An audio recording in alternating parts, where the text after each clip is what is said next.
क्योंकि जो नौवां खाना होता है ना, वो गुरुओं का ज्ञान, आपका पिता का गाइडेंस, वो धर्म का मतलब क्या आता है, जो ऋषियों ने आपको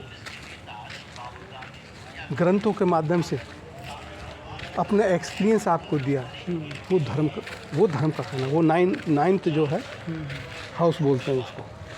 आपने कितनी दुआएं ली हैं, कितनी बुजुर्गों की, दिन दुखियों की सेवा करके कितनी जो है आपने सेवा जो उनको दी है। क्योंकि अगर आपका नौवां खाना अच्छा है ना, जितनी ज़िंदगी में समस्याएं हैं आप उनको आसानी से सुलझा पाओ। घटनाएं रोकने का कोई तरीका नहीं है, क्योंकि आपने जैसे कर्म किए हैं वैसे ही आपकी कुंडली कह देते हैं, या आपकी बॉडी तैयार हो गई है, कुंडली बॉडी है आपकी, वो वैसे ही होनी है। लेकिन एक आसानी से, एक आस्थावान बन के, धर्म युक्त आचरण करके आप उस भंवर से निकल सकते हो। वो पीड़ा आपको परेशान नहीं करेगी। ऐसा समझो कि आपके भाई के पास, भाई आपके डॉक्टर उनके पास गए, कहीं डॉक्टर साहब मेरा दांत उखाड़ो, तो सीधा थोड़ी उखाड़ देंगे वो। सही बात है। वो सुन करेंगे उसको, फिर आपका दांत निकालेंगे।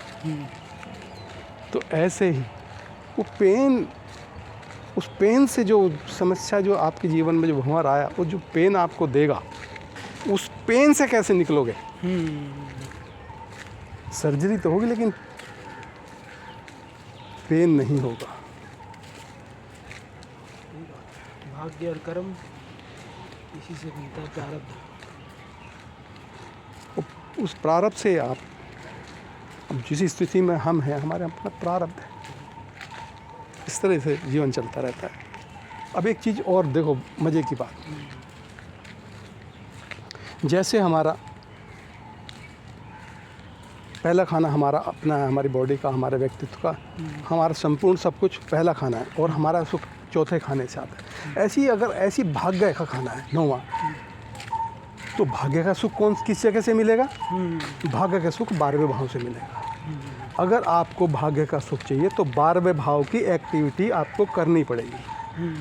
अगर आप 12वें भाव की एक्टिविटी नहीं करोगे, आप कितने ही भी आपका ग्रह अच्छा बैठा हो कि जी इसका तो भाग्य का ग्रह है, अच्छा बैठा हुआ है, और अगर आपने 12वें भाव की एक्टिविटी नहीं करी, तो आपका भाग्य कभी आपका साथ नहीं देगा, चाहे बिल्कुल नहीं देगा। चाहे आपका ग्रह कहीं भी कितनी बढ़िया जगह पे 9वें भाव का मालिक बैठा हो। 12वें भाव का क्या डोमेन है। 12वां भाव कहता है दूसरों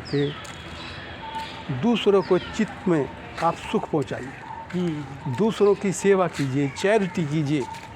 जो आपको ज्ञान मिला है, उस ज्ञान को, जो प्रभु ने आपको भाग्य में जो अच्छी चीज़ें दी हैं, उन लोगों की सेवा में लगाइए।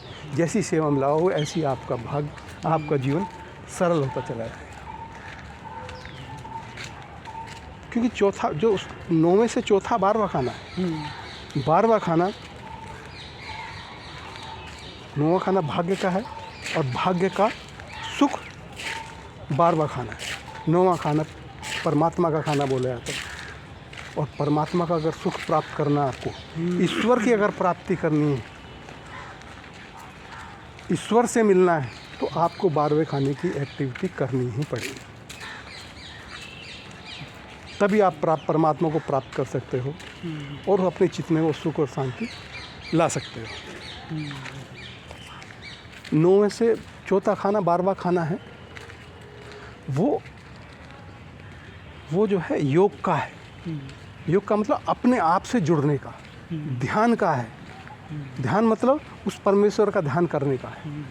और परमेश्वर का ध्यान कब होगा, जब आप सारे अपनी विकारों को दूर कर दोगे। 6 विकार वहाँ ख़त्म हो जाते हैं जब कोई ग्रह बैठता है।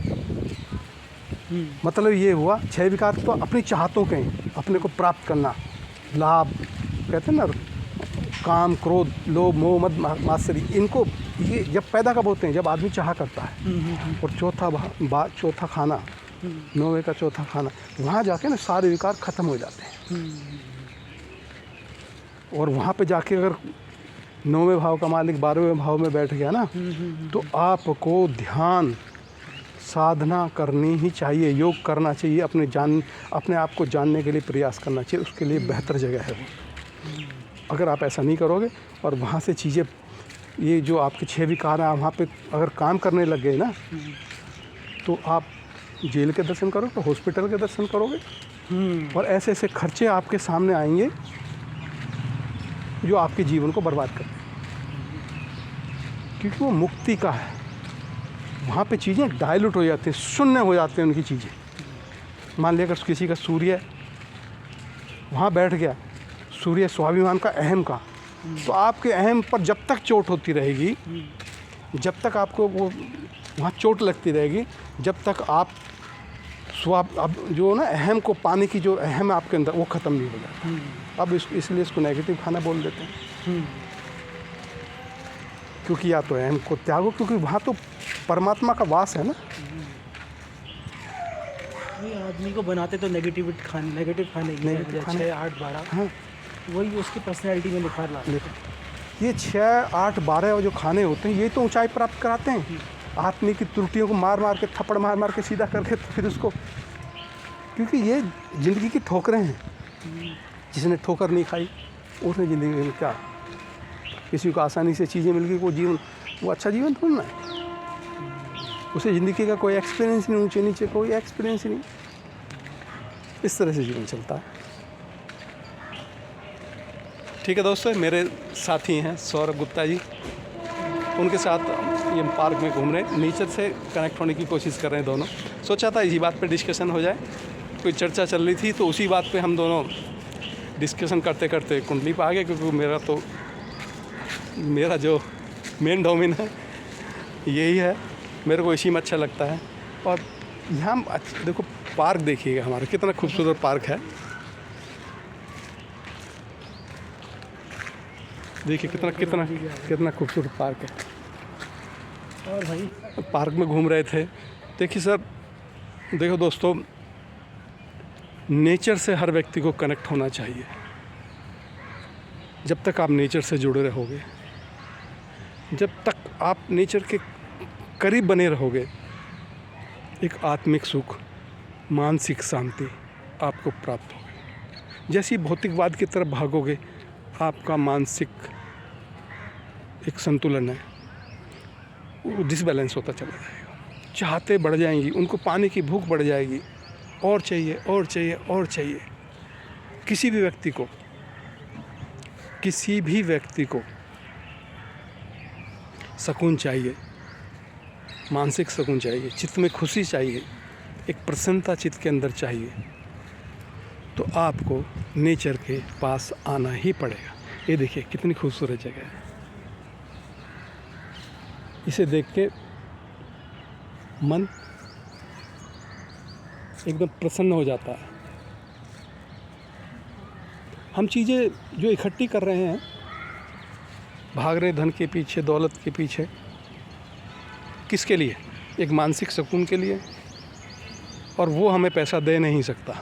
एक अच्छा बेड, एक अच्छी गाड़ी, एक अच्छा मकान, अच्छे बूट सूट पहन सकते हो, ला सकते हो, लेकिन अगर सुकून चाहिए तो नेचर के करीब रहना ही पड़ेगा। जब तक आप नेचर के करीब नहीं जाएंगे, नेचर से नहीं जुड़ेंगे, तब तक आप उस चित्त को, उस मन को शांत नहीं कर सकते। और जिसका मन शांत नहीं, उसको दुनिया की सारी चीज़ मिल जाए, वो उनको भोग नहीं सकता। मानसिक तौर पे वो परेशान ही रहेगा, क्योंकि सुकून तब मिलता है, जैसे मैंने बताया था कि 12वां खाना सुकून किससे मिलता है? जब आपको देना आ जाए, जब आपको लोगों के दुख दर्द बांटना आ जाए, अपने बारे में ना सोच के लोगों के बारे में आप सोचने लग जाएं, लोक कल्याण के लिए काम करने लग जाएं। देखिए मैं आपको ये फूल दिखाता हूँ, कितने खूबसूरत है।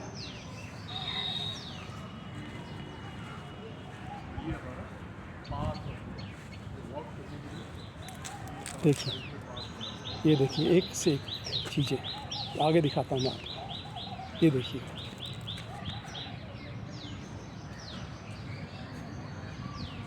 कितने अच्छे हैं, अजीब सी शांति, मज़ा आ जाता है। मेरे इन विचारों से अगर आप सहमत हों तो मेरी इस वीडियो को लाइक ज़रूर कीजिएगा और सब्सक्रिप्शन का जो बटन है उस पर ज़रूर क्लिक कीजिएगा और मुझे बताइएगा कि मैं और किस तरह की वीडियो आपके लिए बनाऊं। मुझे आपकी सलाह का इंतज़ार रहेगा दोस्तों। थैंक यू, धन्यवाद, जय हिंद।